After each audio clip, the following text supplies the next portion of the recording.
Good morning. I'm Peter Milios from the Finance News Network. US shares advanced overnight, extending recent gains as investors looked ahead to the highly anticipated Federal Reserve symposium later this week. The Dow Jones Industrial Average lifted 236.77 points, or 0.58%. The S&P 500 rose 0.97%, while the Nasdaq Composite jumped 1.39%.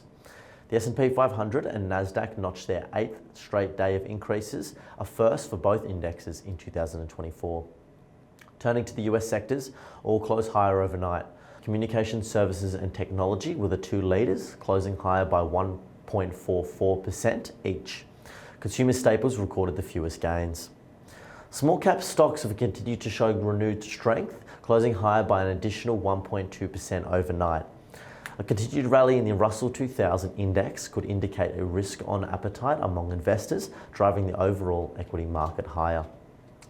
In company-related news, AMD shares gained nearly 5% after announcing the acquisition of ZT Systems for $4.9 billion to enhance its AI infrastructure capabilities and compete more effectively with NVIDIA. NVIDIA shares gained 4.4%.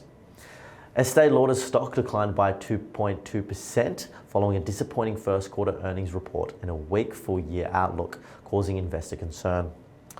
Monday's moves continued the recent market rally, which has followed a period of volatility.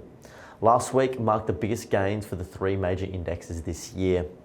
Investors are keen to get insights into the path of interest rates amid growing hopes for a potential rate cut.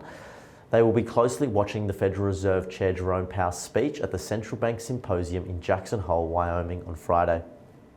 Before then, traders will scrutinize minutes from the Fed's most recent meeting, due out on Wednesday. The Democratic National Convention also kicked off on Monday. Turning to commodities, analysts have warned that diversification of critical mineral supply away from China would put the global energy transition goals in danger.